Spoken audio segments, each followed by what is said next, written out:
Hello everyone and welcome back to SimzKnowsTransfers. This is the series where we go over all the latest Arsenal transfer news to keep you guys up to date. So make sure you hit the subscribe button if you haven't already. We're almost on 4,000 subscribers. Let's try and get 70 likes on this video. It gets it pushed onto the algorithm. It supports the channel so much. And please do excuse the lack of uploads recently. I just came back from holiday in Greece. The Wi-Fi there was absolutely terrible.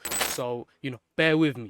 Let's just get straight into the news. Negotiations between Arsenal and Thomas Partey are not advancing. Partey could be leaving Arsenal very soon as a free agent. This is good and bad. Good if we can replace him with someone just as good, if not better, right? And we've been linked with so many players in that number 6 role, which we'll be discussing later on. Bad if we do not replace him and we don't get someone of his level. Listen, if we do not get a player of Partey's level, if not better, we become a worse team. We become a worse team, we're just going to go trophyless again, and we're just going to be crying again saying, where are the trophies? I mean, we've seen it in previous seasons, even last season. We suffer from injuries. We suffer from not good enough depth in the squad. So letting Partey go, it's not ideal. Now, some of the players that have been lined up for Partey's replacement, one of them is really interesting. It's Premier League midfielder from Brentford, Christian Nørgaard. Apparently, he's been seen as a Thomas Partey replacement. If you don't know about Nørgaard, he's a very underrated player. Yes, if we signed him, it's not very exciting. It's not,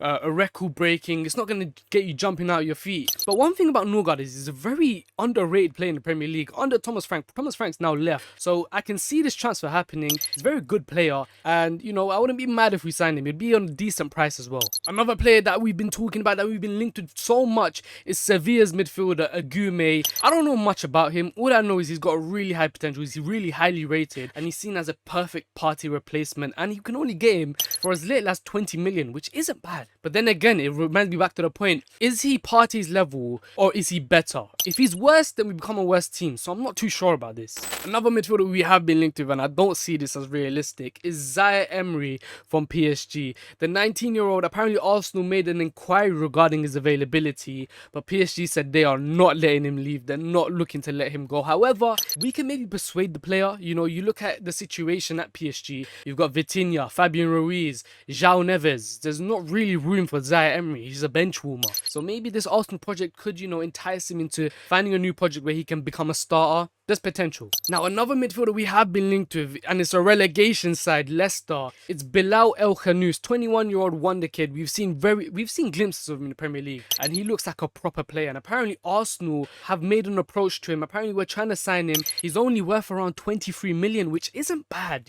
When you look at the player, his ability, he's got really high ability. So for 20 million, I'm saying it's a grab. I mean, he can be a deputy to Martin Odegaard, not going to cost much, and he's a good player. Now, this one might upset a few of you. It upsets me a little bit. Arsenal have been linked with a move for Noni Madueke from Chelsea.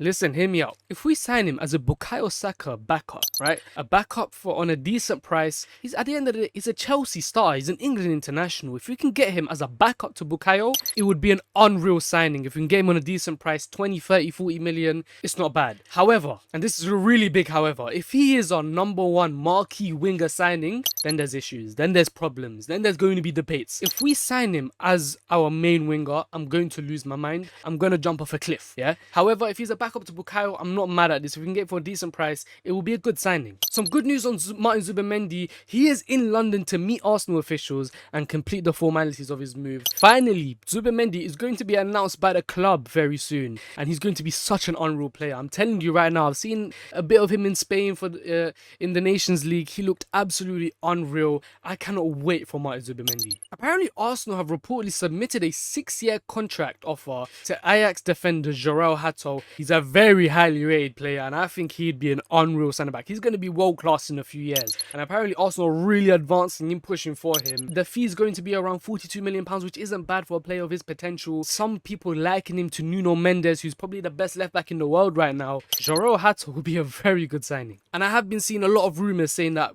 Victor Gyökeres is the more likely striker, because of course we're all trying to figure out what striker we're going to sign, Benjamin Sesko or Victor Gyökeres. A lot of rumours have been coming out saying apparently Arsenal have made contact with Gyökeres, that Gyökeres has said yes to Arsenal and that he's going to be joining Arsenal. Don't know how reliable this is because he keeps flip-flopping every week. One week is Benjamin Sesko, the next week is Victor Gyökeres. So I take everything with a pinch of salt when it comes to news on that. But yeah, the Victor Gyökeres deal, I'm going to stay away from that for now until we hear some really big news.